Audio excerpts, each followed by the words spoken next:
Hello, everyone, and welcome back to Journey to Ragnarok, now with new character frames! Woo! As always, we start our session with a very special introduction. Take it away. Oh, glorious Aethelfrig. Just kidding. Upon return and regroup, the companions collude which way will best cut through knot of contention. Villagers' votes vary, but peace is the prize that their plans pursue. To divide and conquer, our heroes decide balanced pairs will assist the parlay to propose. While Gunnar's stance is staunch, unbending as steel, Oleg accepts Astrid's obeisance to talk about truth. Although Wolf is wary, wisdom wins out, but Astrid despises Oleg's signal of beast, flash of fang quickens caution, and cements suspicion. With due deliberation and planning aplenty, the companions concur that the eyes should concede to discharge the desire of the encampment's crows, leaving the fraternity of four to thwart wolvish threat. And with that, our lovely group of four find themselves, like they have so many times, out in the streets of Varmrfors, deciding on what they should do. Headed towards the temple, I believe is what we were doing. We With need to collect the people who will agree with us.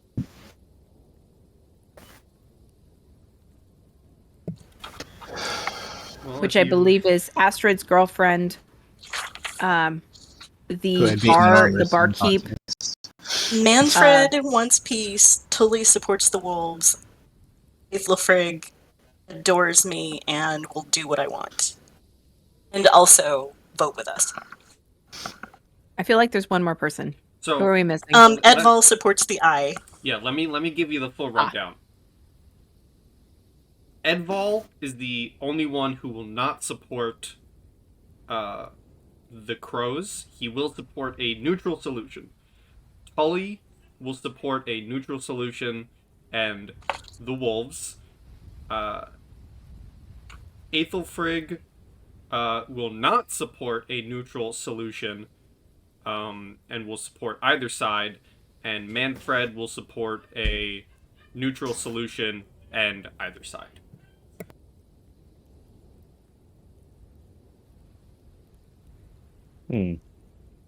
So our decision is probably the closest thing to neutral we could have gone for, seeming as like we were neutral, unable to. Kinda, yeah. Yeah, it's neutral kinda-ish, but maybe these people would see it as warfare. one way. Yeah, like we can spin it to where like, hey, your vote counts.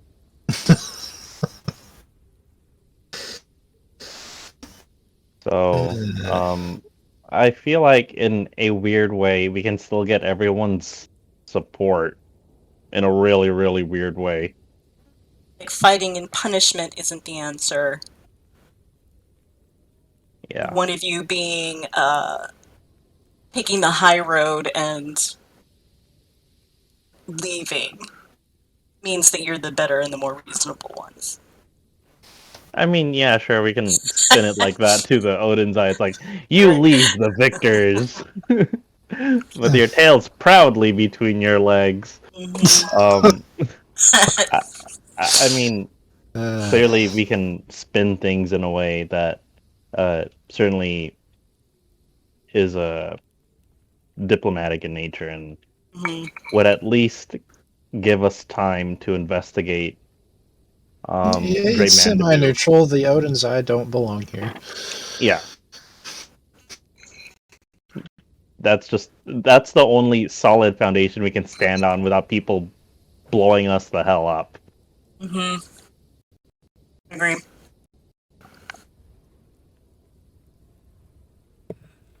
So who are you bringing with you to the Icy Crows to give you the decision, to tell them what decision you've come to, because I understand you're trying to go for a semi-neutral way, but the way I'm looking at it, you would be taking the NPCs willing to support the wolves rather than the eye.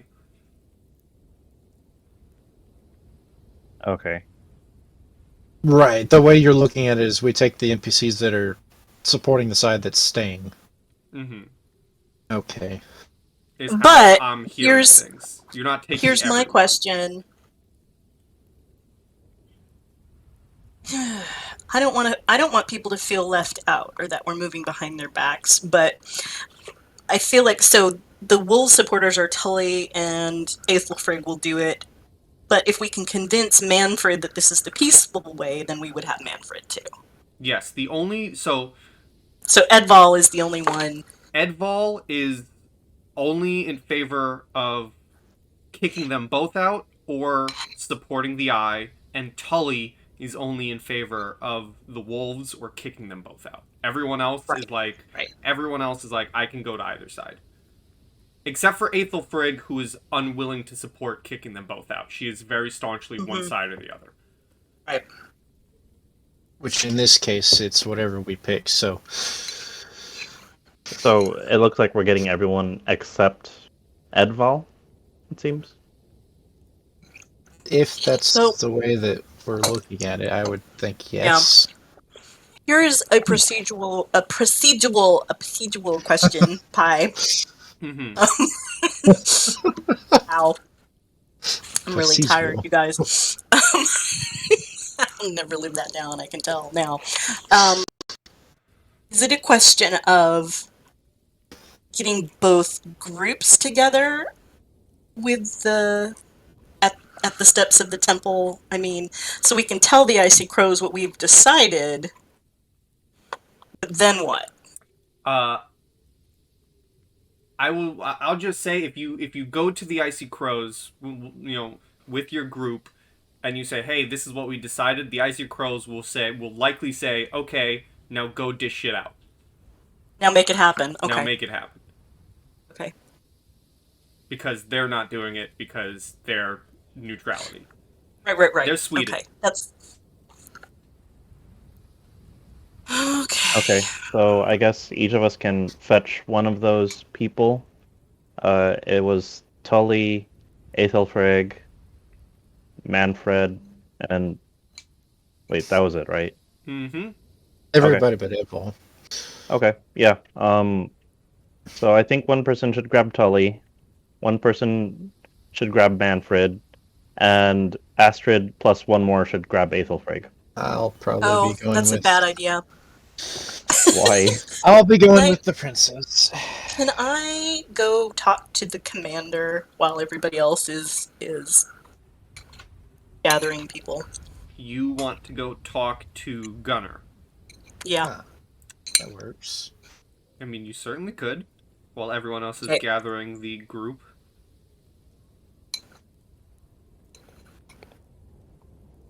So yeah, I mean, we're just gonna, say the others are going to grab the people in the background while you march your way towards the Odin's Eye encampment, and you make your way there.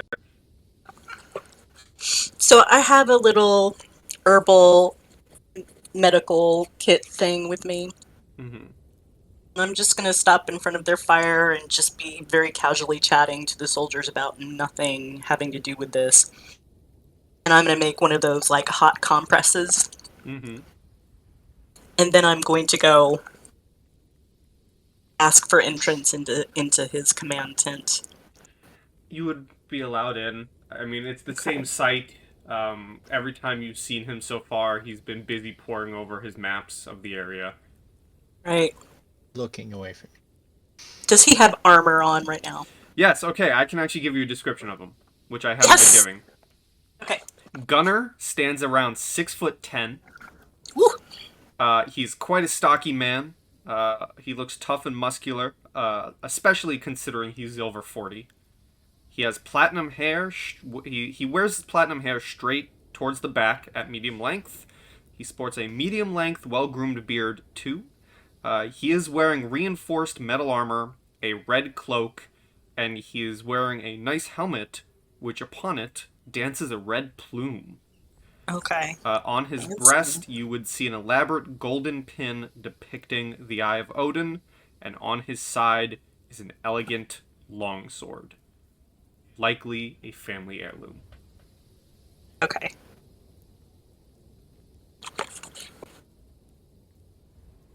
So I will walk in with this hot compress and clear my throat so that he looks at me. And I will say, Gunnar, I'm here to get you out of your armor.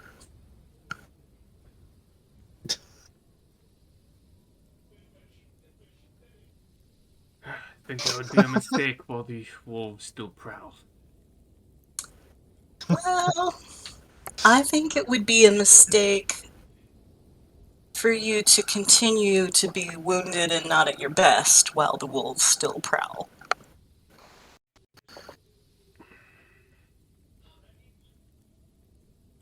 And she is absolutely going to come over, put the hot compress down on the map table, and start unfastening his cloak.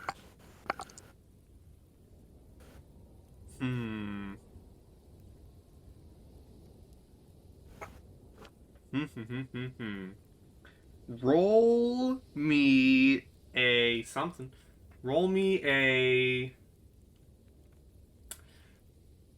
God, why am I blanking on the names of the skills? Persuasion? Yeah, Vision? that's it. Okie dokie. I actually didn't make a character sheet. I didn't make an NPC sheet for this man. Why did I do that? Oh, Come on, it doesn't matter. doesn't matter. It's not. It's likely not gonna matter, but here we go, anyways. Yeah, just a straight D20 for him.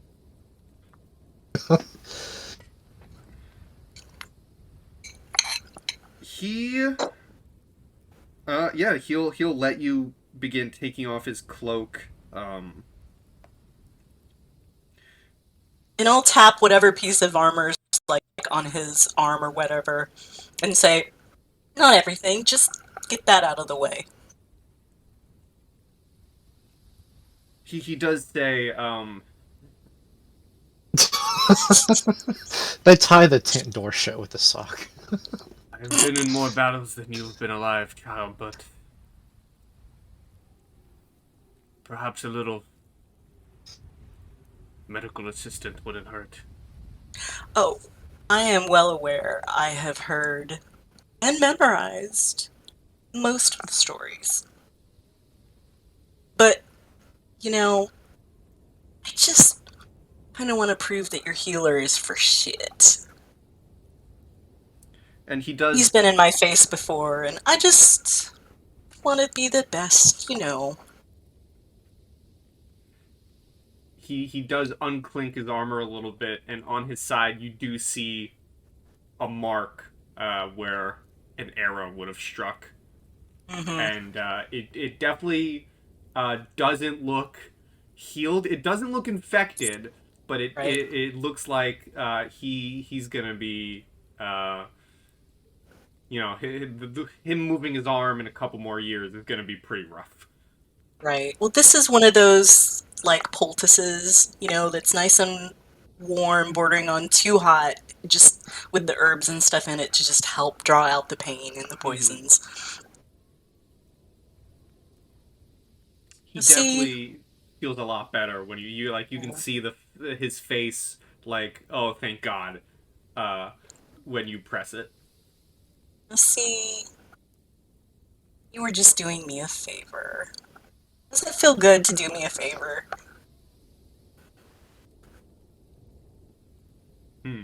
How would he respond to that? And I'm just kind of fussing around. I'm not even looking at him. Just, I don't think this is going to scar too bad. I mean, I know you don't care if it scars, but just letting you know. You've got a lot more impressive ones, but this is just in a spot where it's bound to bother you if it isn't properly taken care of. Yeah, he's thinking to himself, you're like my niece. All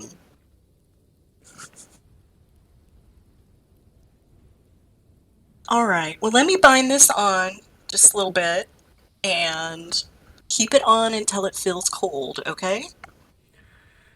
I appreciate the help, Princess. Put your armor back on. It's all fine. My father would be quite put out with me if I didn't take good care of his best people.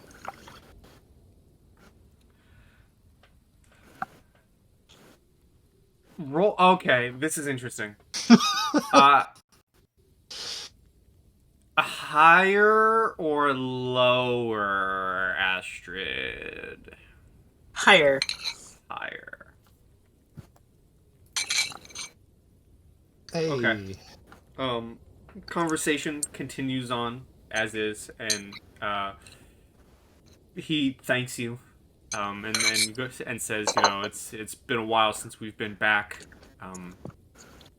at the capital. We haven't had proper time to resupply our medicines. Well, I can leave some. Oh, speaking of being back at the capital, and I dropped some hot goss on him. Oh. You wouldn't have heard blah blah blah, and then I just pat him and say, "All right, well, I'll talk to you later, okay?" Yes, farewell, Princess. And I leave. And with that, if there's nothing else to do at the encampment, you would eventually rejoin all your allies and the villagers at the entrance of the temple. Speaking of being back at the camp.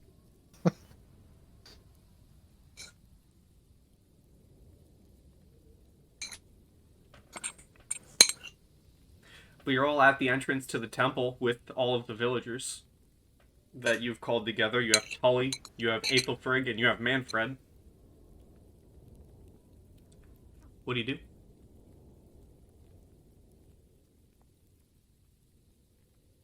I nod at Gwen. I will bang on the door. You bang on the door and you hear a voice just saying, first you see a face from the window, and then as they look at you, they say, have you all come with a solution? We have. The conclusion that has been reached per the best needs of the town is for the Odin's Eye to depart. The person in the window looks at all the villagers and says, and do you all support this? And one by one, Manfred, Aethelfrig, and Tully all said, yes, we do. We support this. We are for this. And then, again, the person looks at your group and says, we as the Icy Crows accept this solution. If you could go get the eye to leave, then that will be that. And we will open our doors to you. We can speak as we have the full support of the Crows in this endeavor. Correct? That is correct. You have brought us a solution. We support this solution. Thank you. Let's go break the news to the commander. Yes, thank you. We will return shortly with information about when they are due to depart. That is good to hear.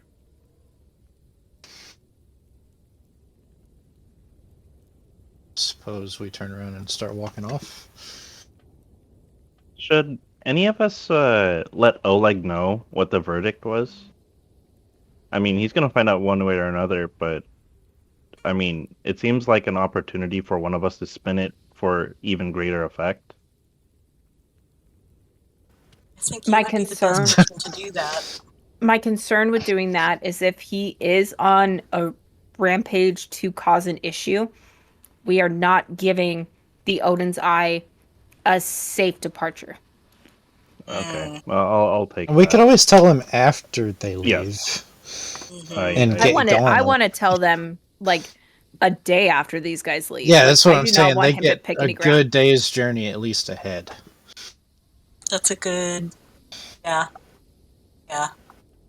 I mean, because, yeah, we have other things we got to figure out and do in We that can't be regard. stuck with this situation, even if it's supposed to be solved. Hmm? If we go tell the wolves now, they could cause issue. Yeah, that's a good point. I think it's true that, putting a good spin on it is really going to be important, but, After. yeah. All right. Well, we have Tully with us. Maybe we can ask Tully to ensure that they stay at the tavern. Maybe give them a little bit extra to drink. In the name of peace and making sure that the town stays safe. Basically, Yeah, yeah. if you asked Yeah. Tully that, Tully would say, I know my wolves very well. I would give them drink. They have no interest in continuing their fight against the Eye. They just wanted peace. They want to be left alone. They do not want the Eye in these lands. I assure you they will not go after them. We do request that you do not mention of the Eye's departure until we do to them for keeping the peace of the departure. I won't. You would either tell them yourselves or they find out on their own. We Thank you. appreciate that, Tilly. That And really speaks to your true concern for your fellow townspeople and for the wolves, for that matter. I support the wolves, but I am not one for needless bloodshed. I just look to run my tavern and support those who support me. And we support you. And he will make off back towards his tavern, the Barrel. And all, Manfred and Aethelfrig will also get back to their stores as they will explain, we were just here for the vote. We don't want to get involved, with that confrontation. We also have businesses. We thank you for the help. So I would like to confirm with you, Pi, just in case it goes this direction. I am missing 2 health points and a couple spell slots. We have rested since our last encounter with that tree spirit thing, right? In the guy's house, I believe we did. We did a short rest. Did a short rest. Yeah. You have yet to actually get a night's rest. It's when we were discussing our plans and sitting there drinking, talking. Yeah. Yep. So yeah, I'm pretty tapped out too, Kenzie. But we just got a short rest. Okay. Just wanted to check. Okay. Yep. Alright, so off to the Odin's Eye. As Aethelfrig walks away, Astrid is just staring and zoned out. Mm-hmm. I am going to gently keep pushing you along. And I'm just watching over my shoulder. Mm-hmm. Astrid, Yes? roll me a perception check, please. Oh. She doesn't turn around to say bye, does she? Roll for a wink. Oh my god. No? Heartbreaking. Bye, I love you. Yeah, you're walking away, you're watching, listen, you're watching Aethelfrig walk away, you probably hate the fact, but also like the fact that she's walking Yes. away. I like to watch her leave. Hate to see her go. With a 9, you know how... Just rub it in. Go ahead. You know how when you're out, like, in real life, when you're walking around and you swear you see something out of the corner of your eye, but it's nothing? Yeah. That happens to Astrid. You swear, for a split second, your vision kind of goes away from Aethelfrig, and you swear you see something out of your corner eye, but then you look for a split second, nothing's there. It's wishful thinking. Maybe a snowflake. It's just wishful thinking. Alright, Princess, we need to break the news to the commander. Right. Hey, listen. So, when the rest of you were gathering people, this could either have been a good idea or a horrible idea. So we'll see. But Those are my favorite idea of yours. they're they're the only ideas I have. Um, I just went in and helped him out with his wound and maybe confused him a little bit by accident, but um, he might be in slightly a better mood now, I'm hoping. Well, let's hope so. Last time he didn't want to talk hardly at all. Yeah, I mean, I if at gave all him... possible, maybe you should go in and confuse him some more. Oh, I don't know. I feel like that's Confuse him kind of a into leaving. knife's It's fine. edge. I feel like that's kind of a knife's edge for me to do right now, right? Well, I think you could confuse him into leaving. You'd be fine with that. But the question is, based on the interaction that Sturmir and I had with him recently, I would say that he is not a fan of either one of us. And with Tobias's noticeable tattoos for his tribal markings, I question whether it would be a good idea for him to go in as well. So I'm willing to go in. I can go in as a representative of the Icy Crows, but I do feel like this kind of rests on your shoulders, Astrid. I think it was more so that his look at our stance on the situation was, I don't know, skewed in one way or another. We're already telling him that our skewed views is correct. I think that it coming from us is pretty harsh and could, end up causing a pretty bad fight. So my game plan is, okay, you don't have to speak to the wolves. We feel like the way that we are going to deal with them will go better if you're not here. So if you would please go back to your jurisdiction where you are needed. Okay, I'll agree to not go into the tent, but I will be just outside that door. I almost want you to talk first. If you want me to go in, I will. Man to man, calling him to duty, going back to his jurisdiction. Because if the first thing I do is go in and tell him, okay, you're leaving, then he's going to look at my previous visit and go, oh, you were just manipulating me, which he might still do. And I mean, to be honest, I was trying to soften him up, but he also was in a lot of pain, and that was not good. So I'm not particularly a huge fan of lying. So while this would be lying, but not so much, based on your rank, Stamir, you could probably go in and tell him that while his need is out back at the village, you could tell him that you would take care of the wolves. We were planning on doing that anyway, but... Yeah, that's not a lie. Well, just not in the manner in which that he wants to take care of them. He wants but vengeance. The way I'm wording it is, I will assure you I will take care of the wolves. Like I said, it's a lie, but it's not a lie. Assure him that this you're is gonna taking get care sorted. of is different than his. We can assure him that this is going to get sorted. Your needs are back in your own land, our land. Yeah. Do you feel good about that, Sturmir? I'm not against it if it is your wish. Okay, let's break that down a little bit. I will lead by saying I'm not a warrior. You may not have noticed, but I'm not.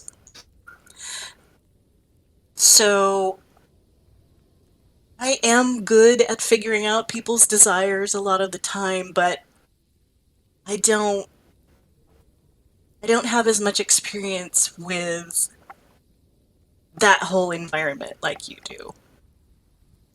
So I don't want this to be about what I want. I want it to be a well-informed group decision. So the whole, if that's what you want, princess, not right now. Later.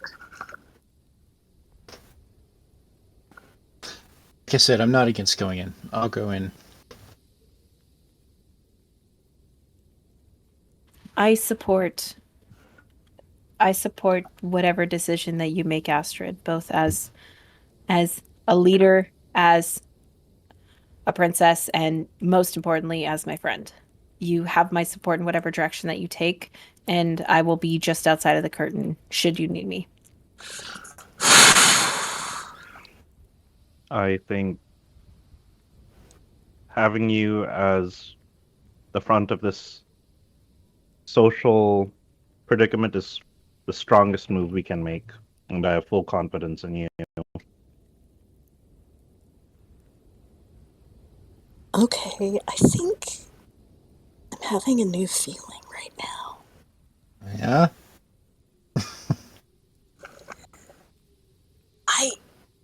I've heard about humility and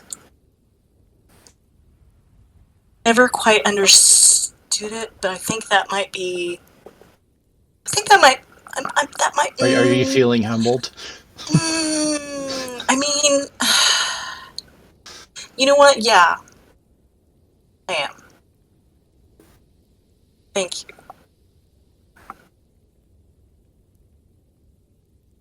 Well, a day's a wasting.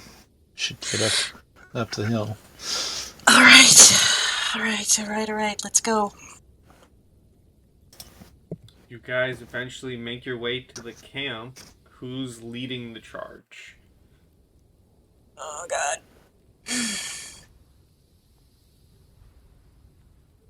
I mean, do we want to be real formal about this, Sturmere? Do you want to like?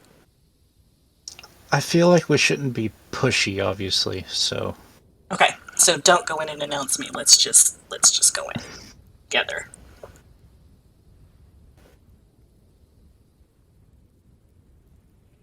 So I guess Astra and I are both in the front. Yes. Okay, I'm just gonna roll something real quick. Wow. Oh no. Oh. Oh dear. As you guys walk up, is Gwyn waiting with Tobias like outside the camp, or is she going up too? She's going up and intends on being just outside the curtain. Okay. The entrance into the thing. Because as you all walk up, a group of the guards are standing at the ready as they notice you, and they stand, and a few of them specifically walk up towards Sturmere and say, "Sorry, you can't come in. You're not allowed entry to the camp."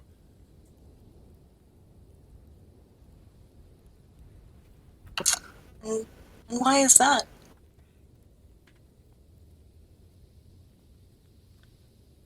The captain isn't interested in his presence and doesn't want him around.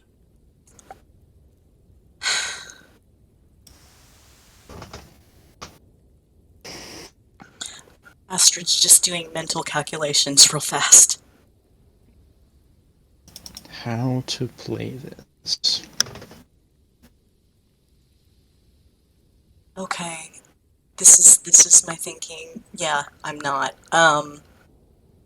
This is what she's thinking. Okay, if he doesn't even want to see Sturmere, he's not going to want to catch sight of either Gwyn or Tobias. I bet you. Although they're not saying anything to Gwyn. Mm-hmm. Just Sturmere. All right.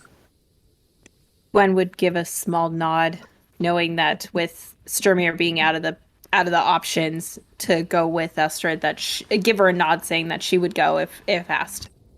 Right. I do pat Astrid on the shoulder and say, Frigg will watch over you as you oversee the well-being of this community. I give you guidance. Oh, thank you. Thank you. Thank you. All right. All right. So Astrid just smiles at the guards and says, "Oh, well, all right. That's fine, Stromir. I'm sure that you and Tobias can go find something else to do, go get a drink or something."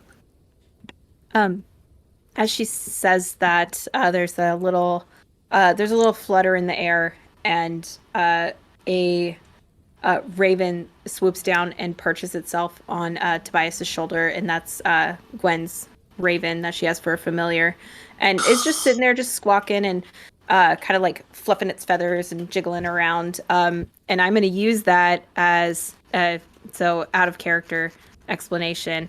The raven is going to sit on Tobias's shoulder, and if something goes wrong, the raven's just going to go crazy, and it's going to be their signal that they need to get into the camp to help. I don't say anything. I just cross my arms staring at the guard, and then as I go to turn around.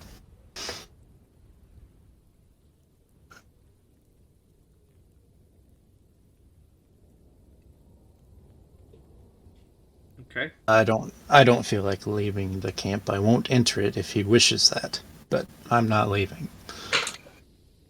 That's fine, but we'll abide by the commander's wishes.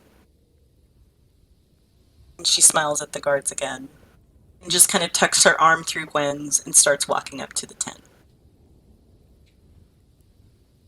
And you're allowed Yep, I entrance. willingly go with her. Just As we're walking, I just say, "Do you think you should come in, or do you think I should just do this? You think he's going to get mad if you come in?" I think. Well, it's the issue with Sturmir he had, not me. I think I could enter, and if he asks me to leave, I will politely depart. But if I come in arm with you, then I look more like your escort than I do really anything else. So. Yeah. And you are the voice of the Icy Crows in this. I am. I'm a voice. Yeah, see? See? Okay. You guys are able to walk into the tent, and you would see that Gunnar, instead of standing at his map table, he's now sitting down in a chair or on like a stump. He has strapped his armor back on. He has his red cloak back on. His helmet still stays.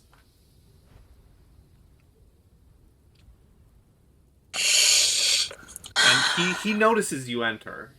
He doesn't say anything at first, but he kind of just acknowledges that you've entered his tent. Mm-hmm. And I will say, it's not a small tent. It's not a big tent, but it's big enough to have, like a war table and... Yeah. Uncle, we're back.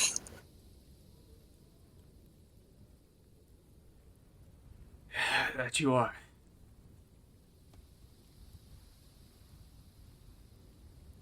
I have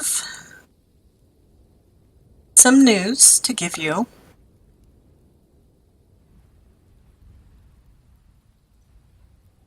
He kind of perks his head up a little bit.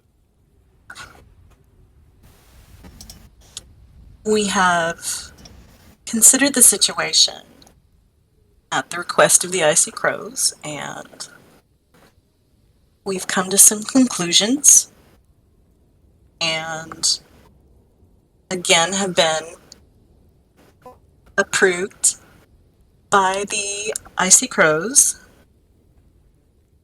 and we wish to deal with the wolves ourselves. There are some magical, supernatural things in play that the four of us are uniquely suited to deal with, and it would make it far easier on us if you and your company would return back to your jurisdiction where you are so needed. Give me a persuasion with advantage as he takes all of this in. Okay. Oh, advantage. And guidance, Yeah, and you have guidance, the D4. Guidance is plus as the D4, right? I checked your sheet earlier too. You also have a DM inspiration if you need a reroll. Okay. Okay. Okay, here is.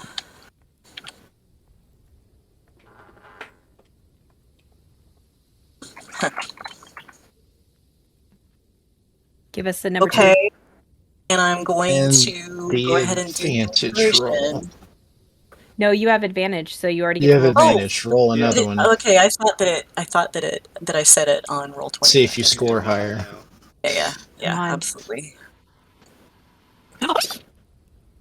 28. 28. I think I'm gonna.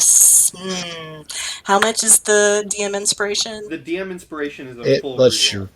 It's It's a like whole. lucky. Okay. All right. Yeah, so that's a 28. that's a 16 for total 28. 16 on the die. Okay. So a 28. Gunnar is sitting there listening, taking this all in. You kind of see his, brow furrow and gain a hint of annoyance, but he's still taking it all in. He's still listening. And he says,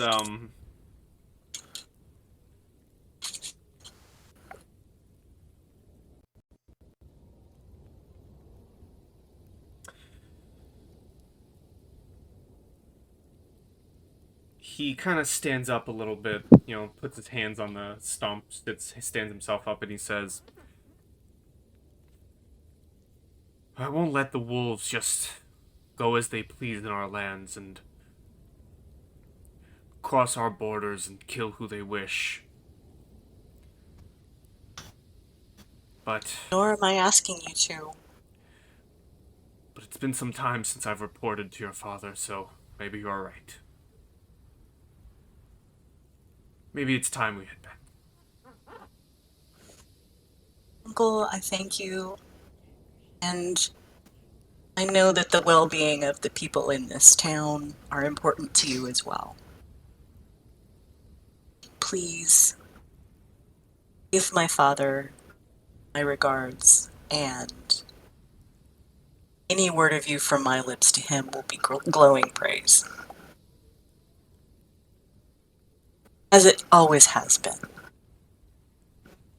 He walks up and puts a hand on your shoulder.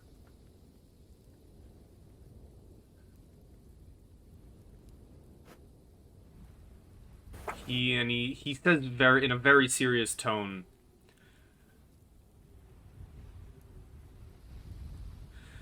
I respect your leadership, Princess. I respect that you've come to my tent personally to give me this information. But no part of being a leader is the failures that come with it.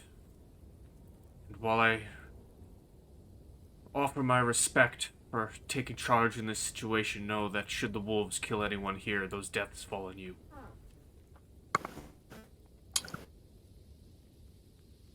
I vow to you that they do, and that I understand. And I also vow to you that we are going to do our level best to deal with the situation in a manner that you would ultimately approve. He just takes that in and then walks out of the tent, and all of you would hear the very commanding voice of someone shouting out, everyone gear up, we're going home. I think right before he does that, gift giving is a big deal in Norse culture. I think Astrid has an armband on, one of those big broad bracelets that possibly her father gave her, and so she takes it off and she gives it to him before he leaves, and says, "Your loyalty and your service to my father is second to none." He just silently takes it and walks out and says his thing.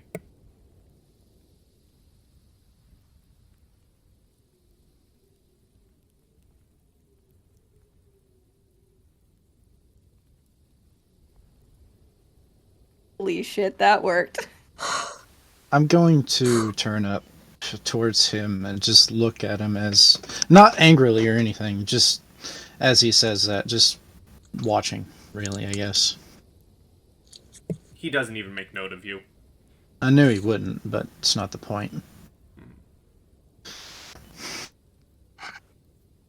Okay, let's get up. Let's go take some deep breaths somewhere else. And get the lads and just get away before he has a chance to change his mind. Well, as you all begin walking away and back to town, one of the first things you notice is the doors of the Icy Crow temples are being pushed open.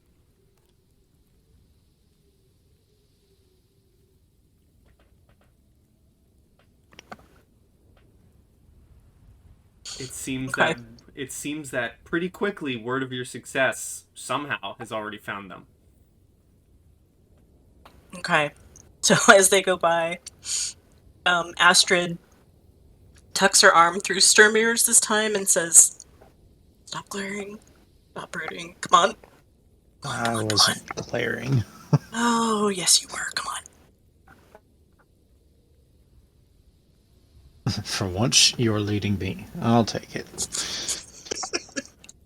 As the Icy Crow's doors open, would you guys like to do?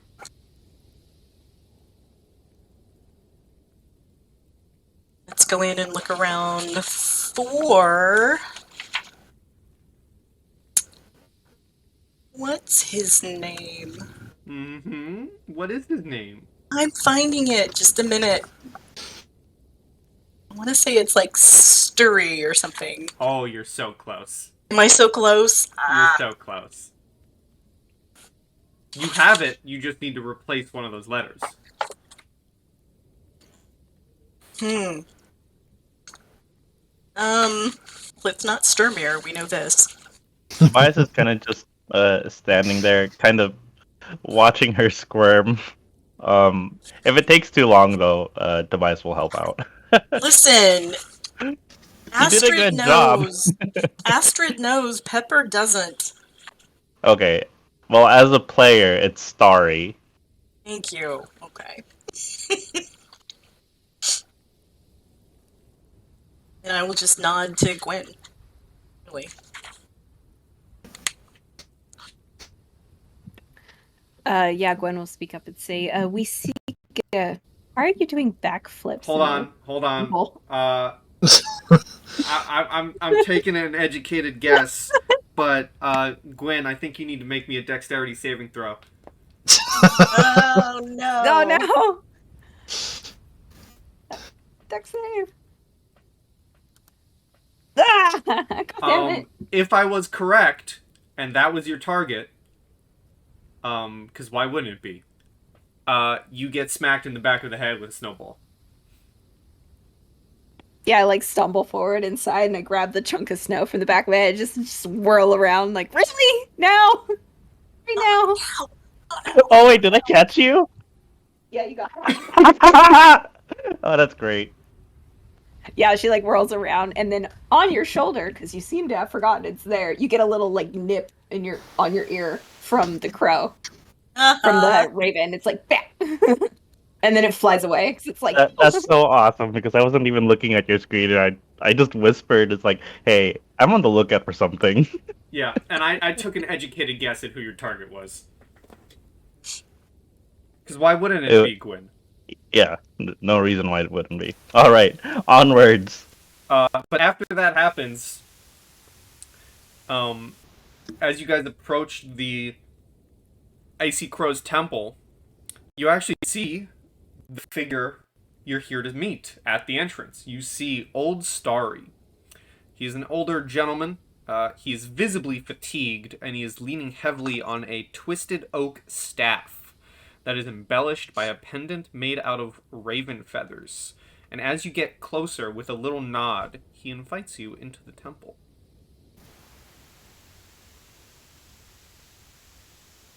Thank you so much for your hospitality. These are my friends. Astrid of Odin's Eye, Tobias of the Icy Crows, and Sturmir of Odin's Eye as well. He welcomes you in. The inside of the temple is cozy, rustic, and warm thanks to the burning bonfire at the center of the room. Sacred stone and baubles and decorations adorn the walls, giving the place an air of mystery and mysticism. As he welcomes you in, Old Starry walks over and begins rummaging inside a wooden crate by a low altar and says to your group, "You've shown great skill and wisdom finding a solution for the issue that troubled the Eye and the Wolf. I am thankful for that. As a reward, let me give you this potion.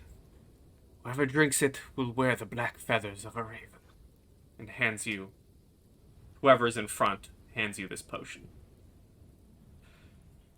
And whoever takes it, the effects of the potion last 1 hour, and it casts on the user polymorph, turning them into a raven. Nice. Nice. Ooh. I feel like Gwen's raven just swoops past us and grabs it. Yep, and it just swoops by, drops it in her bag, and then goes back to sitting on Tobias's shoulder and just basically gives him like a little headbutt just to remind him, be like, "Don't do that again." Bonk. And as he hands it to whoever takes it, he continues again, saying, "Now that you have helped us with our issue, what can Old Starry help you with?"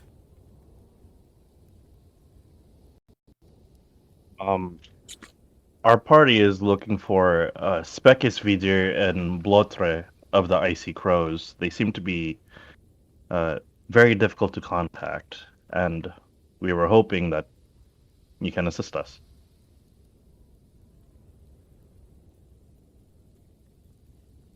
And also some information about the portents that Thorgest has been having difficulty with, and some of which seem to be something deeper than just murky divination. He looks at you, Tobias, and says, "I can try to help you reach them, but as you say yourself, they are hard to reach. But these other issues with my dear Thorgest, can you tell me more?"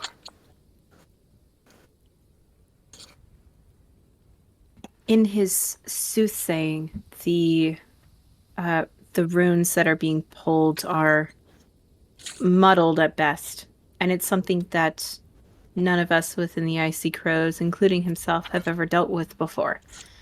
So we were hoping you might be able to offer some form of clarity or direction, being one of the wisest crows that is known. Out of character, isn't there a scroll or something? I'm looking through my notes. And his ritual just went totally wrong. Mm-hmm. But it was a ritual about a scroll, wasn't it? You got him ingredients to help him do this ritual, and it was a scroll written in blood on, I believe it was deer pelt. Right. And so we can tell Starry that as well, and then mention this whole idea that, don't know if you've noticed, but there seems to be a little bit of shakiness in terms of all of us, various people having trouble, and I hate to even say this, but having trouble remembering the gods. He looks at you quizzical and says, "Well, if my dear Thorgest could not help you, this must truly be a mystery. Give me a moment." And the old rune master turns towards the bonfire. You see him pull out a runic divination necklace made of bones, and he cuts the palm of his hand and places it onto the necklace, holding it tight. You hear him utter some mystical words, and with a sudden gesture, he sprinkles his own blood onto the flames. Smoke from the fire begins twirling and twisting towards the ceiling, taking the shape of stones engraved with some runes. From beneath, you see a large hand made out of darker, denser smoke rise and snatch some of the stone with talon-like fingers. The hand suddenly comes crashing down upon Starry, making him cough and bringing him abruptly out of his trance. A thief! A rune thief! He is stealing power of the gods! Midgard is in danger! The old man screams out loud, suddenly falling to the floor. Each of you have barely any time to understand his words when you hear a sudden sound. Coming from one of the wooden beams that hold up the ceiling of the temple, you hear the hooting of an owl. As you all look up, tied to its right paw, holds a message on a piece of bark. We are the bear warriors. Get ready, crows. We are coming. Prepare your weapons, it reads. As one of the other druids of the crows intervenes and says, the wolves and the eye are two clans that you can reason with, but the bear warriors? Oh, we implore you, you must stop them before they get here.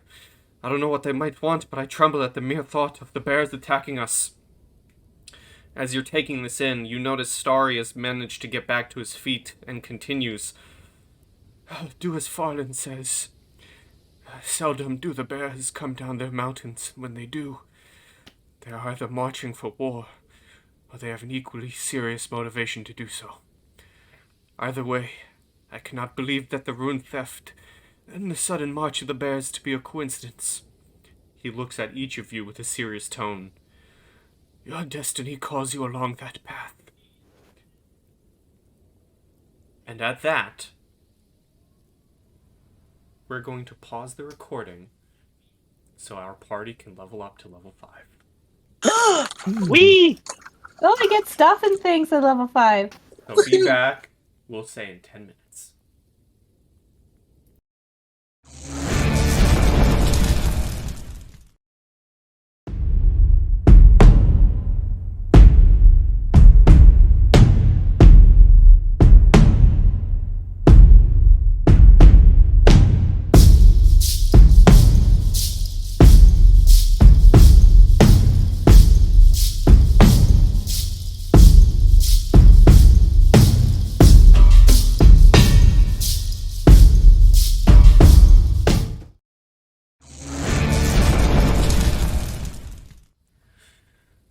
With our party leveled up and a long rest taken from within the Icy Crows temple,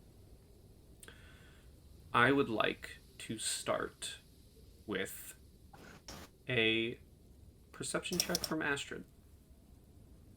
Okay.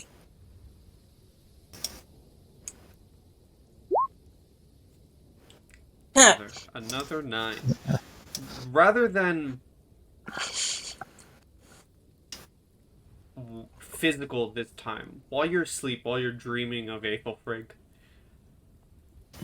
the same thing happens. Out of the corner of your dream, you just see something quick and blurry, and then it's gone. Mm. And So annoying, you're she all thinks to herself. awoken by a strong gale that shakes the building and the canopy of the trees outside. Dark clouds loom high in the sky as if boiling with the promise of a furious storm. The people of Varmrfors are slowly resuming their ordinary lives after the tensions of the last few days. Farland, the Icy Crows druid, is sitting on a log near a water pool, petting a large brown tawny owl. You see him whispering words to the owl that you cannot make out due to the unrelenting noise of the cold waterfall plunging into the warm thermal spring nearby the temple. There is no doubt that it is the same owl that has brought you the fateful warning of the bear warriors. A reminder to each of you immediately of the importance of your mission. Intercept the bears before they march to the village, learn their motives, and avoid a battle.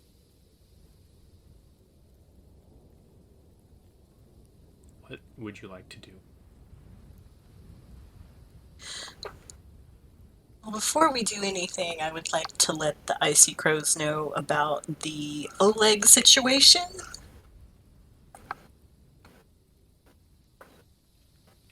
You find Starry, you let him know of the situation, and he says,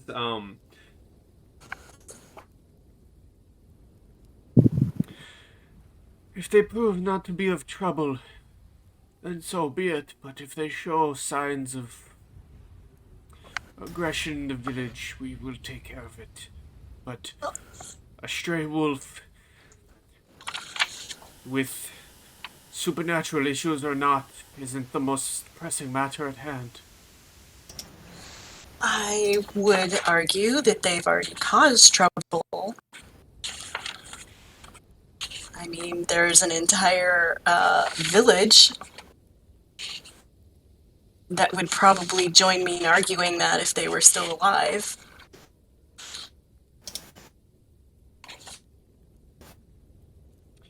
And I would agree with you, but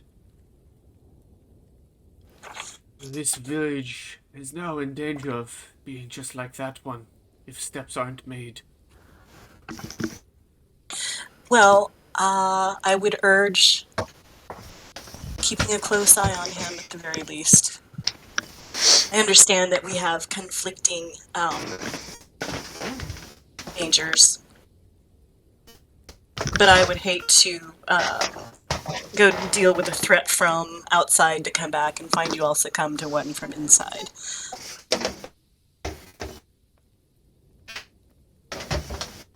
Just saying, and she wanders off.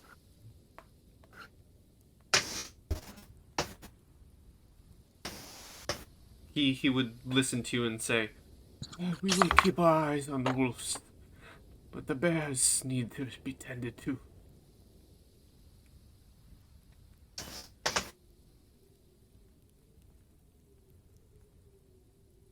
You know, out of game, out of character.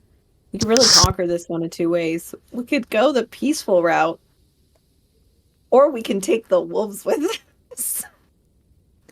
I was thinking that too.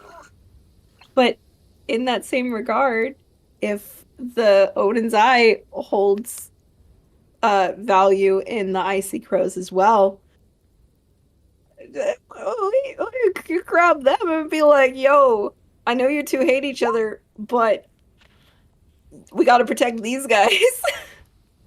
I don't think that would work out too well. Did the but eye leave already, though? Or were they planning to leave in the morning? If you were to go find their camp, you would have noticed that they would have packed up already. Okay.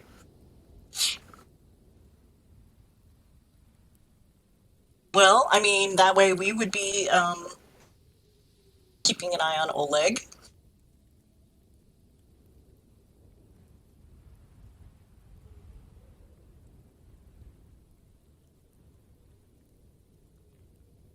Yeah? It's kind of tempting, y'all. That is, if Oleg agrees to go. Right. I Shall don't suppose pay it him a would. visit? I Why don't not? suppose it would hurt. Why don't you go chat with him, Tobias? Not Care to me. join me? I am not chatting. I am No? done with chatting. All right. That's fair enough. I can go as a representative of the Icy Crows needing their assistance. I'd be open for that. That sounds good. Gwen will look over at Sturmir and says, can you make sure she doesn't hurt herself or run off to her girlfriend? We're going to need her to stick around. I'll keep an eye on her. Thank you. You're gonna be gone a while, right? No, not long enough for long enough for you to take care of that. Are you sure? I just want to look. If she gets too non-compliant, you could take her for a quick view, I guess. I don't know. Just take her for a walk. Take the princess for a walk. Take the princess for a walk. It's fine. That's right. This is your Come on, life princess, now. let's go walk. This is your life now. Who wants walkies? Mm. I want uppies and So walkies. as Gwyn and Tobias head to the tavern to speak with the wolves, you enter the tavern. You begin heading towards the door into the warehouse. And Tully the barrel, would actually stop you from behind the counter, and he says, "If you're looking for the wolves, they left in the night. Oh no. They said they were returning to their wider group of soldiers and people." Ah, well, okay. That plan's out the window. All right. Did they make any mention or anything to you about the Odin's Eye either packing up and or being gone prior to their departure? Nothing that I was told, no. All I know is that they left in the night. They told me they were going to meet up with more of their peoples. If you need them, I'm sure they'll be back in a couple of days for a hunt. And remind me, what was the time frame we were expecting for the Bear Warriors? The Bear Warriors time frame is, let's just say, very urgent. Urgent, like a couple of days.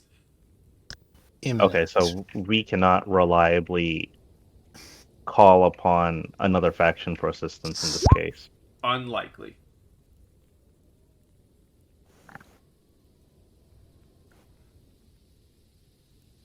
Okay. Well- We should probably return to the others. Well, if they left at night, I don't know how far they would have gotten, but I can try to send my familiar after them with a note. I don't know if it would do us any good if they would turn around, but it is an option. Hopefully, seeing as how we ultimately sided with them, they would grace us with a reply, at the very least. At best, they come back. At worst, they just ignore the message.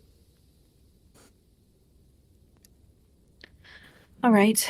I will yeah, let's head back and I will prepare a note and send Elding after them. Now, Astrid and Sturmir, where are they? I have dragged Sturmir over by, the sawmill or whatever it is, and doing we're around the corner of a building. I'm trying to be inconspicuous. Just watching her at work. You might be. I'm just sort of staying there. Yeah. In case you get out of hand, I'm ready to not. just grab Roll you me- and Just. go. Roll me a All I'm stealth doing- check, Astrid. Oh God. I feel like I should probably impose disadvantage on myself. Sure.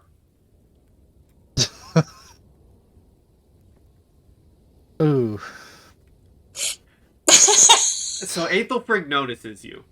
Huh? she doesn't seem to stop what she's No, doing. that's... Yeah. But there's definitely a recognition.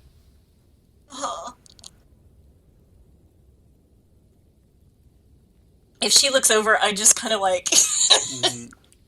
I turn around and act like I'm talking to Sturmir. Just, okay, Yeah. just act like you're... Very subtle, you're talking. princess. Act like I said something funny.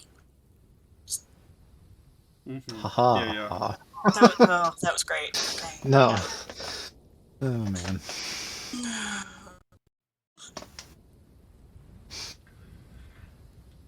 Eventually, she cuts another log and she begins walking towards you. I duck behind the building.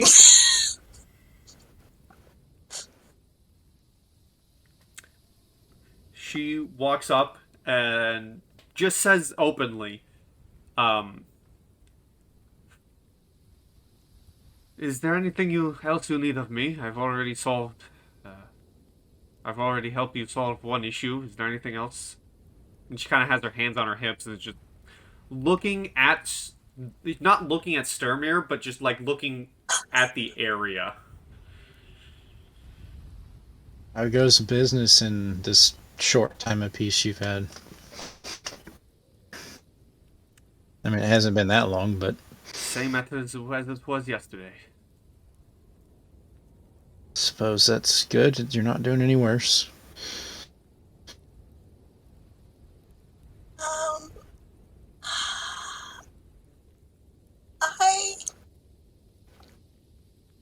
Hi. Are you talking from the behind the building, or are you peeking out? I'm peeking out. Mm-hmm. She wanted to say hello. She just looks down at you. Yeah, I just... Here, hi. Anyway, and Astrid will start walking off. Mm. Good luck with your business, Aethelfrig, as I turn around to follow. Mm-hmm. Okay, well then eventually you guys meet back up at the Icy Crows temple. Very smooth, princess. Shut up. She's just so... She's just so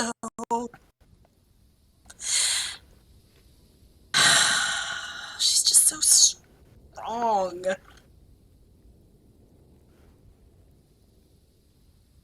She was indeed a worthy opponent in that arm wrestling contest. Yeah. Subtly Which, by the mentioning way- that I won. Yeah, which, by the way, you are also very strong. You did amazing. Thank you. We should go see what word the others have.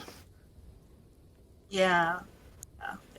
And with that, you guys walk your way to the temple where you meet up with Gwyn and Tobias.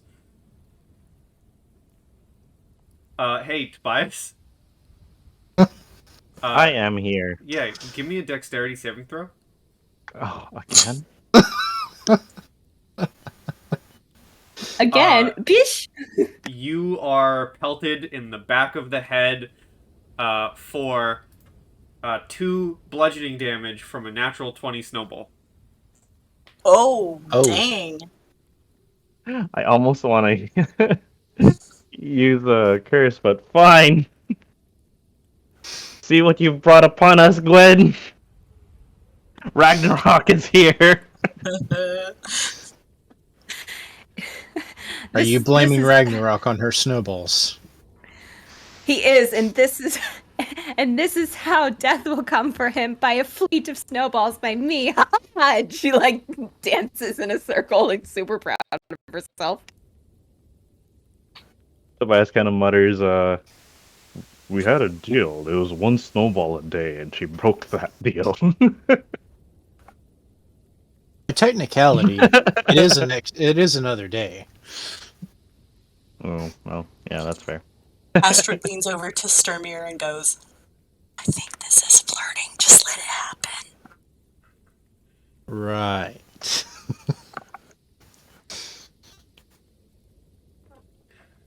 So what are you guys doing? You guys have met up? So what So- news?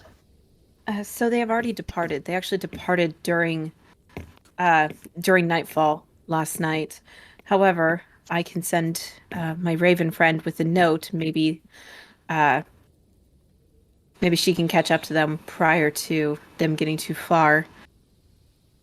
Tobias brought up a good point. Worst case scenario, they send a message back saying that they cannot meet up with us. Best case scenario, they send a message back saying that they'll meet us at the base of the mountain. So we have taken their side. We have ridden their lands of the Odin's Eye. No offense, but that is going to be the wording that I use. Fine. And we now seek their aid in a matter of protection for the Icy Crows. Well, I agree. We don't have much to lose sending you a message. Which you are able to do so, Gwen. You are able to write up a message and send it. Awesome. Yeah. So I will send my raven. Meantime, we should bolster our own defenses. Indeed.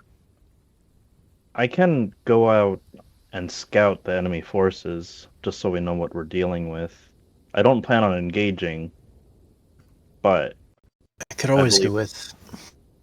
indeed, I wouldn't mind the reinforcement. In case things go bad.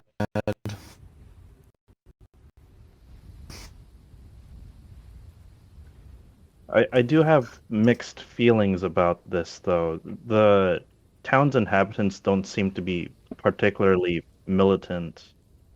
Sturmir, out of everyone in this village, you probably know the most about defensive fortifications. I will say, if you want to go out, don't get me wrong, you can certainly defend the village. But if you want to go out scouting, you will be heading up the mountain, likely for a day, and then you have to find the bears. Is another thing, True. which is why Starry, the Icy Crow, asked of you to head up the mountain as your group and intercept the bears. As a battle is not something he wishes to happen. Out of character, I hear you. But if it comes to a battle, we'd want the village to be defendable. Roll me a history check, please. Okay. A 14 is enough to know that. And I want to state this by saying this isn't me pushing you towards defending the village. You could certainly do that. This is in-world knowledge that you would know. If a 14 is enough to know that if the bears are marching down, as Tobias has said, the folks here are not fighters. If the True. bears are marching to this village will not stand.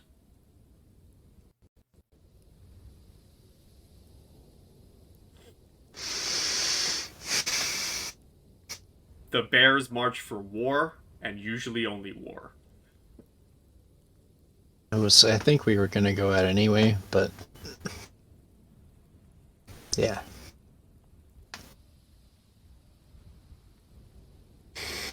I see. Well, the only fallback plan I can think of would be, how would you say, it would be a subterfuge tactic. We could ask all the villagers, there don't seem to be very many of them, to pack their supplies and leave, so that should we fail, the bear warriors would not find anyone here. And I don't imagine the bear warriors to be particularly patient people. They might burn down the buildings and move on, but I don't think they would go hunt down the dozen people here. I don't see convincing the villagers to be an easy option either. Well, should the negotiations break down, it's either they run, they fight, or they die.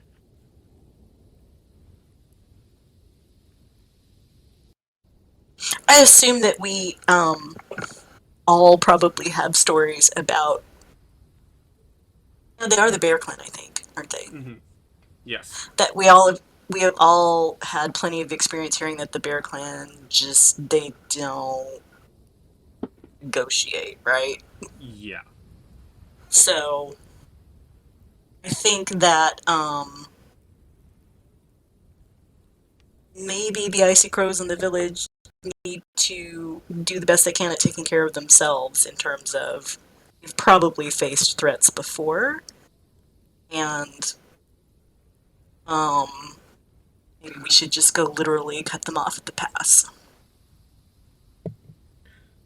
Actually, hold on. I will say, you, with the knowledge, with knowledge of the world, and start talking to Starry, you would know the bears are ferocious and a bloodthirsty clan.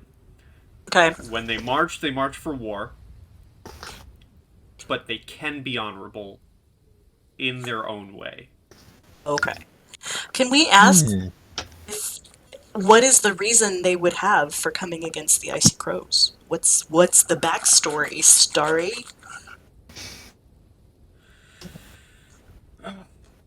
I'm unsure. This is all new to me. So they've never attacked before? Not our village, no. Huh. And I ask if the best of you to your abilities, if you can, to speak with them. Although I personally reject violence, so it is easy for me to suggest avoidance of battle. I do see your side of things. Talking may not be an option, but we can certainly try. Starry, what are the means of movement within the village? Do you have any wagons, any means of rapidly moving the entirety of the village? Safe place you could go. The woods are a dangerous place. We would be moving on foot.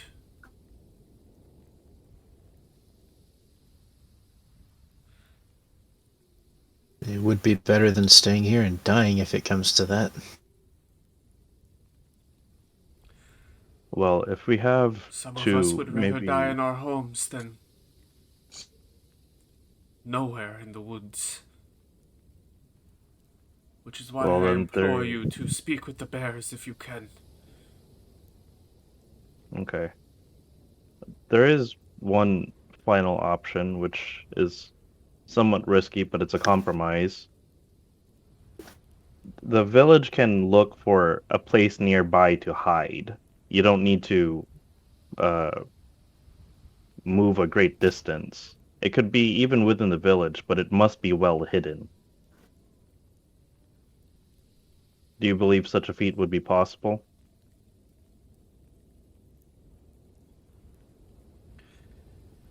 There's not many places to hide in the village itself, other than entering the great woods, but the worst of it comes, we can certainly bar our doors again. I was gonna say, Pi, remind me, how strong were those temple doors? Pretty strong. All right. They well, were stone. So So there's that at they least. could go everyone into the temple and just bar the door. possibly just like barricade it, reinforce it, throw barrels of mead behind it. Mhm. It's not exactly hidden, but it's fortified. Yeah. All right. Well, If worst comes to worst, you may have to pull everyone into the temple. But in the meantime, it does seem like it's time for us to take our leave and intercept the bear warriors. We could probably borrow a messenger raven just in case we need to let you know of things to come.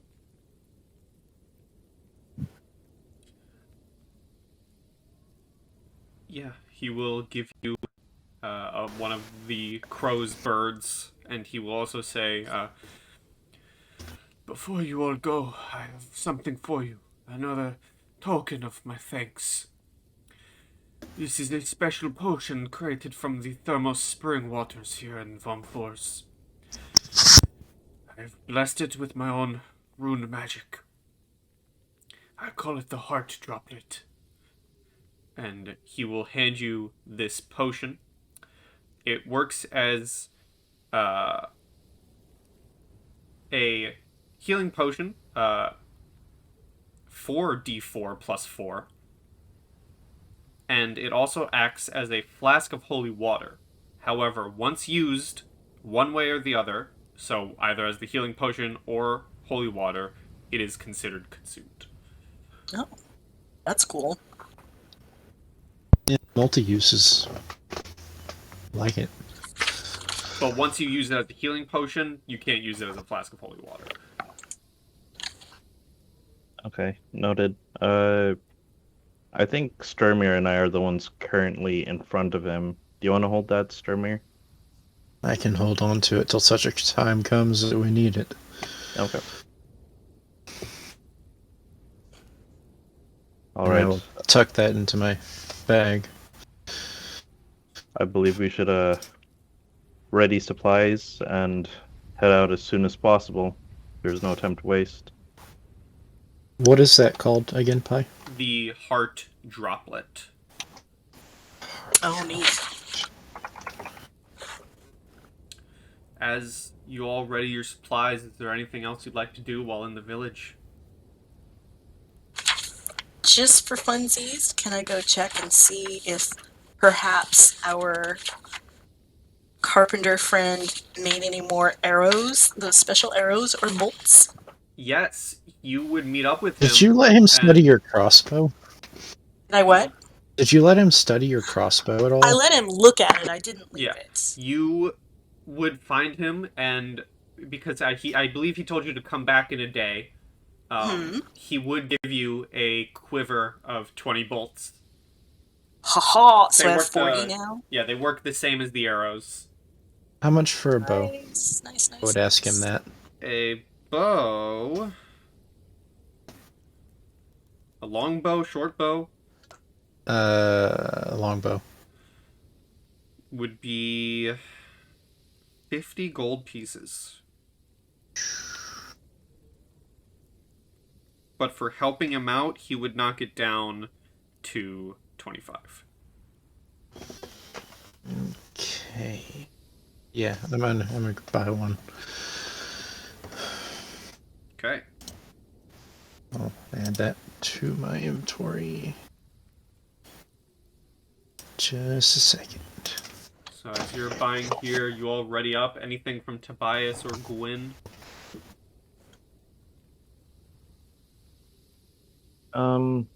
I don't believe so.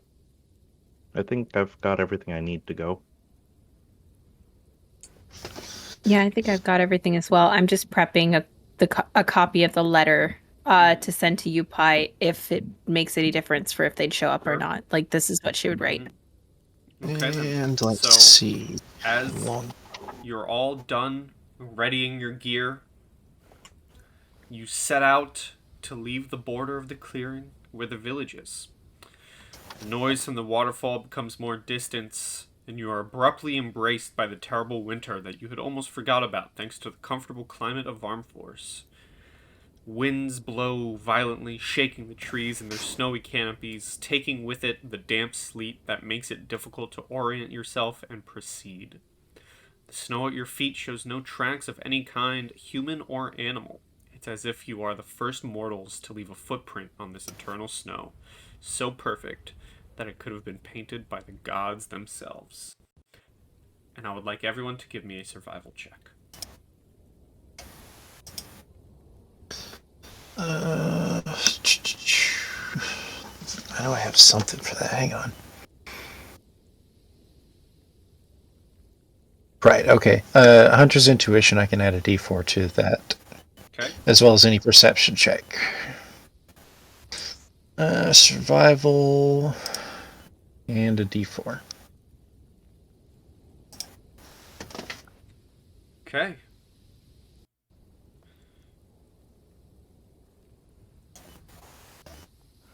Okay. As you guys are walking,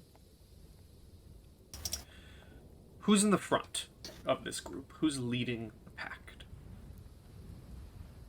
I can be up front, sure. Unless anyone else has an objection. No Nope, I objections. squishy wizard, I am back. Alright. Well, as you all are watching, you're watching Sturmir in the front. Due to the fresh snow leaving no marks on this land, suddenly, a wrong step takes Sturmir by surprise, and you see him disappear from view. Ooh. He has not fallen far as you rush forward, but he has fallen into the entrance of what looks to be an underground chamber. What remains of one of the many ruins that can be found within this great forest. Oh. Sturmir, are you okay? I'm alright, but I seem to have discovered a ruin. I'm going to fasten a rope to a nearby tree. We'll come down. Be careful, it's a little bit of a drop. Wait, guys- we're going down? Aren't we just... Is there anything interesting down there? As you look around, Thermir, and this is a couple hours into your travel, the inside is excellent condition. The walls are decorated with geometric patterns, and the ceiling is supported by 4 columns. 4 columns near the center that make it possible for you to climb back up or climb down. You notice that the opening that you fell through in the ceiling used to be a skylight before the earth swallowed the whole structure. The interior is shockingly comfortable from the outside winds. You do notice along one wall there's a huge stone sarcophagus showing a woman figure with long hair topped by a little crown. She wears a graceful tunic embellished by various jewels, and so you see some writings on the side of the sarcophagus that are unintelligible. Well, it's certainly warmer than up there, and seems to be a tomb for someone important.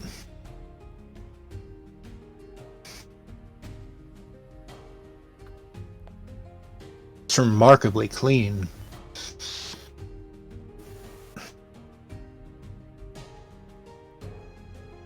I'm not even gonna ask for a roll. Do all of you begin? Do all of you go down inside? Yep. Sure. I give the ladies the thumbs up that the rope is secure. And this is where I'm not gonna ask for a roll, because Gwyn, as you're going down the rope, Tobias just drops snow on your face.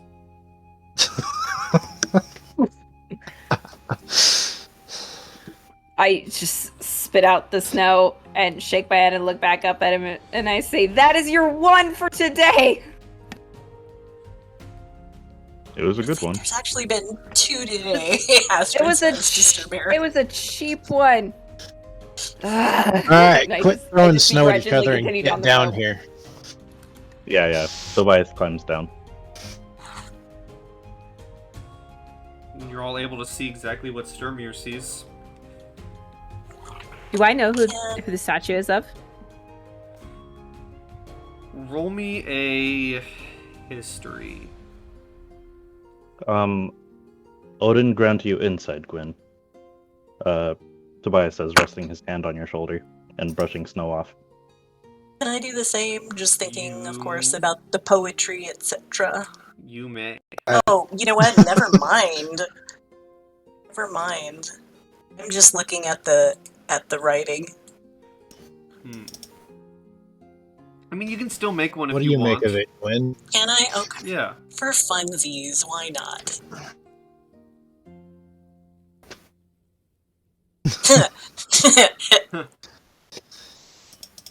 Yeah, exactly. I'm picking ice chips out of Gwen's hair. Like a monkey. Even with a 28, you aren't really able to tell who it is exactly. But it's definitely someone important, and with the state of these ruins, likely a tribe leader, a clan leader, or someone of that nature from likely before you even born, before you even thought of. Ancient, given how it's buried. Yeah. That's true, yeah. That is why with the 28, because of how ancient it is, you're able to recognize that it is definitely someone important from long ago, but due to how, despite being how well preserved this is, it is still hard to get the details exactly.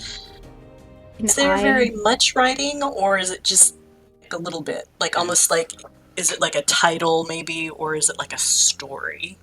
It Carved is into the side. some writing, a little bit of writing, but due to the, weathering from being collapsed inward, all of it Got is it. unintelligible. Got it.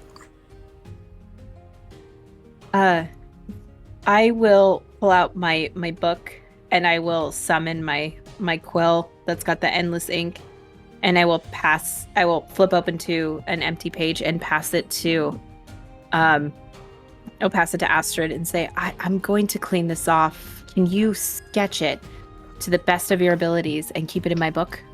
Sure. And I so can as touch she your book in your quill. be careful. Okay, I start drawing a dick in your book. I will cast prestidigitation on the statue and clean it up as best I can. Careful. So she can no, not the book, on the statue. I'm too focused on the statue right now.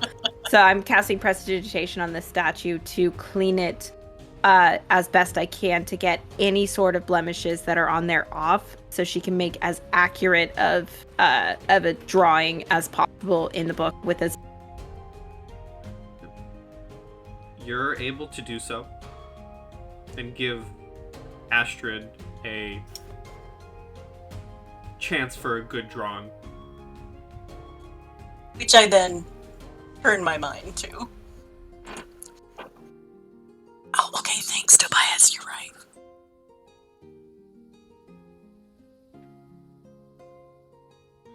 I'm off looking around the room, just if there's any more hallways or if it's just a single room. Give me a perception check. Okay, I'm gonna add my D4 to that in just a second. Not that. No, Anyway. just this single room. You do notice, however, that whether it was from the weight of the snow or maybe some falling debris, the sarcophagus is slightly open.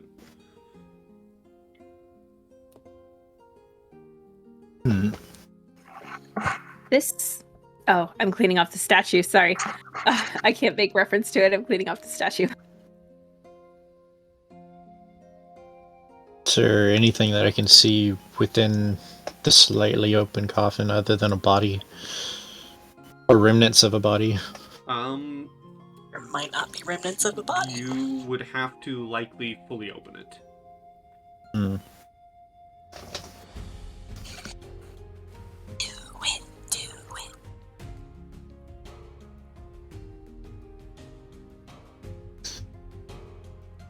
I will mention to the group that the sarcophagus is slightly open and inquire as to whether we should open it or not.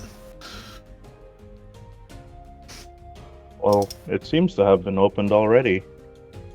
I'm gonna use my druidcraft cantrip to at least shine some light into the crevice so that Stormir can peek inside more clearly.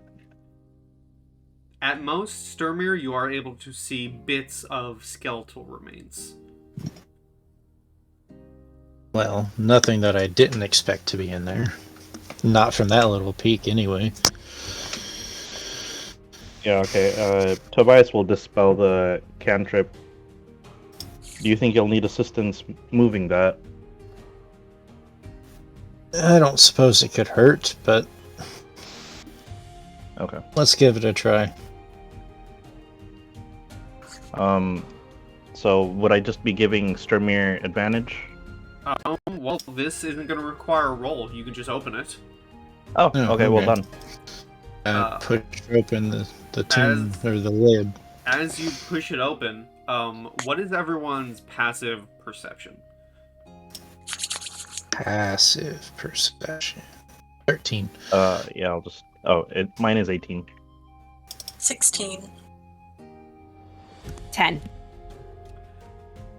As you open as Sturmir pushes open the sarcophagus, you see, all of you would see, the skeletal remains of the woman. She is still wearing a necklace made of precious-looking gems, a golden bracelet, and 3 silver rings. Astrid, Gwyn, and Tobias would also notice that her crown is seemingly missing. Huh. So it's a case where the statue has all those other things, like the necklace and the rings and the bracelets. It is, and I will add in, for the 3 of you, the crown is noticeably missing. However, with your passive perceptions, you see an odd shimmer at the top of her head.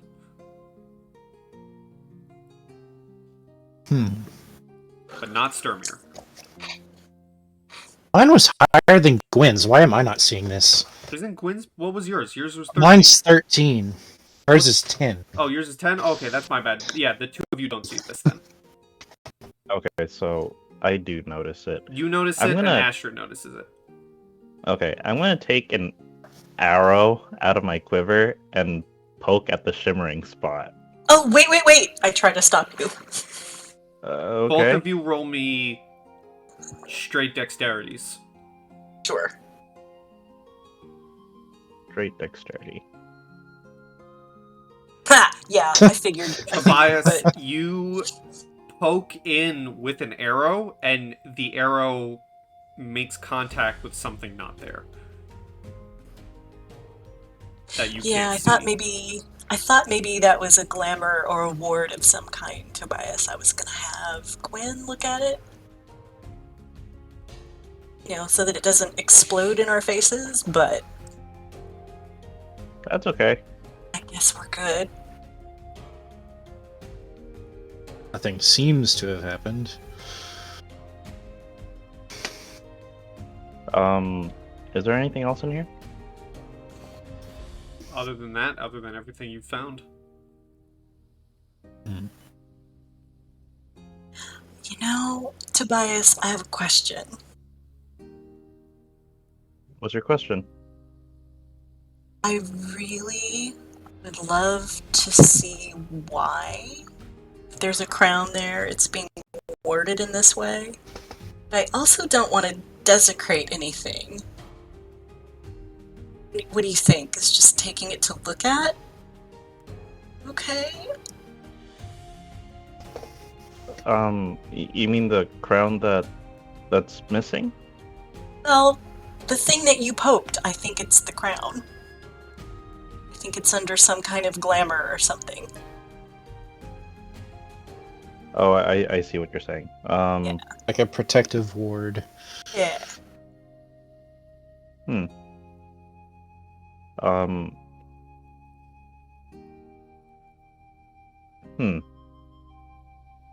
I think this is more in your area of expertise, Gwyn. Is there a way to observe this crown without desecrating this resting place? Do you want to give me an Arcana, Gwyn, as your attention is brought to this? Who is this statue? Oh, you found the body. Okay, yeah, hold on. I would like to assist Gwen. You can have advantage. See, there's that little glimmering there, and Tobias poked it, and there's something there, and the statue. Yeah. Okay, interesting. This crown that isn't there but is there, as you are brought to attention and you see the shimmer, you would notice the shimmering patterns as but a simple invisibility spell.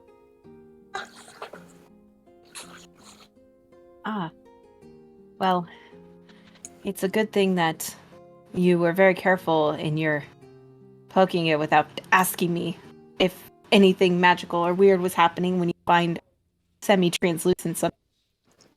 Anyway, it's just got a couple of runes on it that is making it a trick upon the eye. It looks like it is, and you can touch it. It's a decent probability of. Well, it's interesting that the tomb is opened, and her other jewelry is still there. So, what purpose would someone have for opening this if they weren't going to take things? Maybe they were looking for the crown and didn't notice what we noticed. Oh. Well, Astra does have a fair point. There's other jewelry here. If they were specifically looking for the crown, then that would explain why they left. However, we did experience that weird coffin in the forest on our way here where Tobias got the bow from. So... Is that a coffin or an altar? No, it was an altar. You were right. But it still was something very random and in the forest. I wonder if this is another gift from the gods. And we were the ones who were destined to find and see it. It's quite possible they wanted us here. I did stumble into it.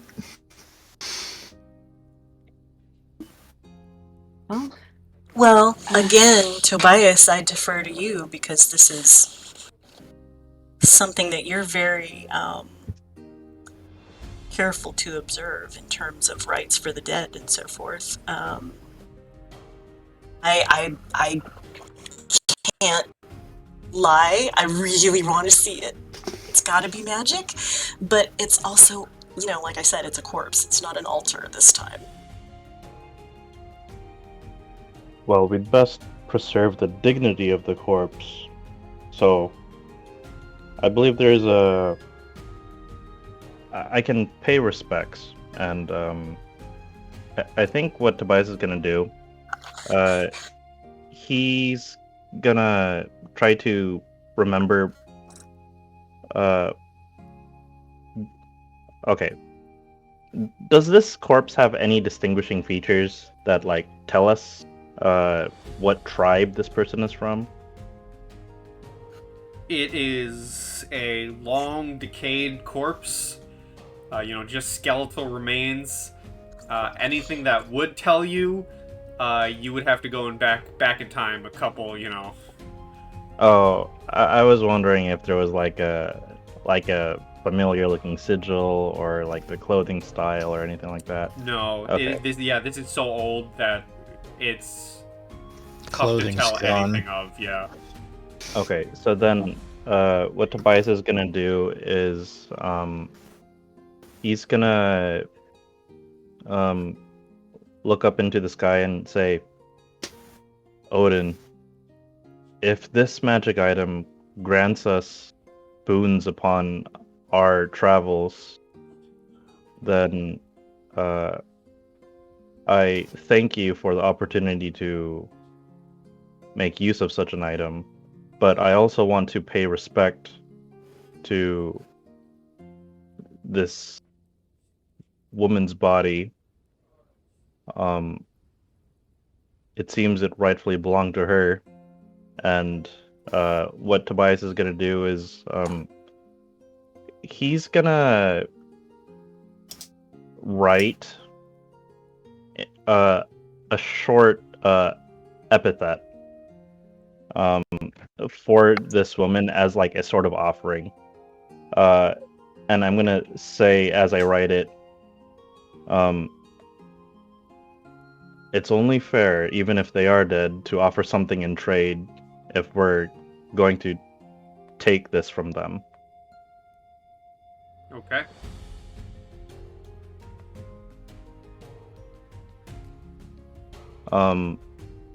Astrid will take off 2 of her rings. Mm. Actually, put them on each, on a finger of each hand. Very delicately, very carefully.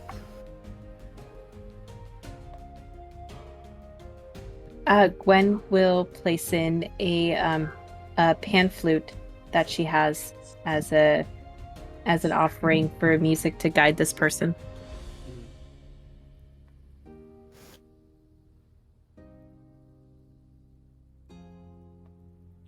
I am going to light a stick of incense and basically pray almost the same thing that Tobias has said. Okay. Towards both Odin and Thor as well. Now at this point, I think I'm gonna be stretching. So I was kind of praying to Odin for some insight here. I'm giving guidance myself.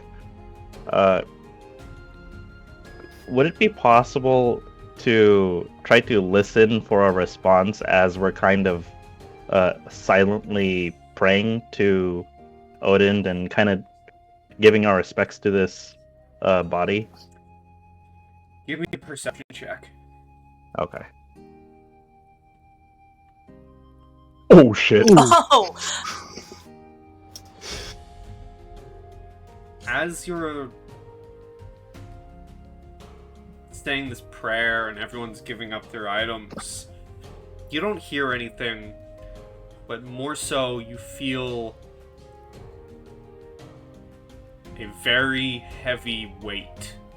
The weight of someone's hand, of an otherworldly hand slowly resting on your shoulder. And if you go to look, for the split of a second, you see a one-eyed hooded figure. And then they're gone.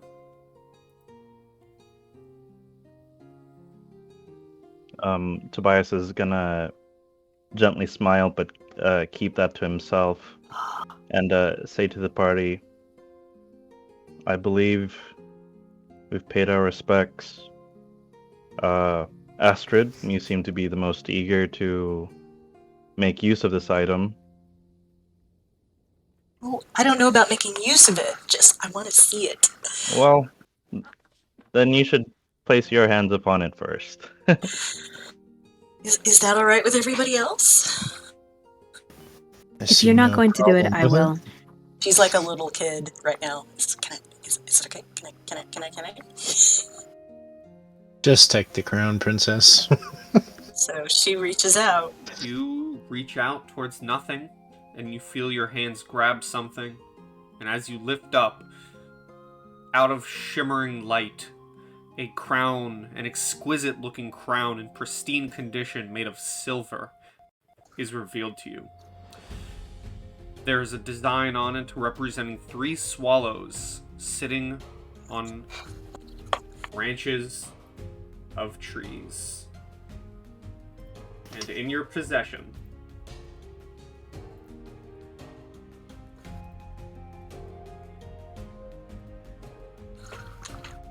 is the crown of the Silver Spring. Oh, My nice. gosh.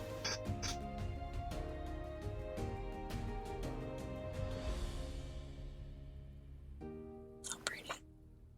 So she'll turn to Gwen and say, you want some more birds to go with your bird? I heard you like birds.